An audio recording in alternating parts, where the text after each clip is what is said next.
大家好，今仔日要甲大家介绍的俗语是“输人毋输阵，输阵歹看面”。这句俗语，互我想起永存做学生仔的时阵，逐年学仔拢有办运动会，伫运动会进前，拢着爱先比赛，等运动会迄天，才阁拼头名。有一个项目是扭大扫，迄当时我是体育股长。讲起来，阮班的若要论运动的代志，无影会较输人。搁再讲，阮班的是球队呢，即边阮的对手嘛毋是用纸糊出来的。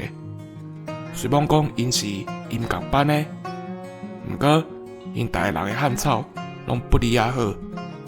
我甲班里的同学鼓励，教落才知影输赢，甲继续行就对啊。其实我的用意，就是要甲同学讲，输人毋输阵，输阵歹看面。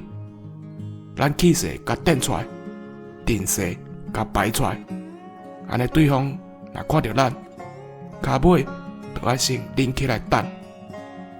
以上，感谢收听。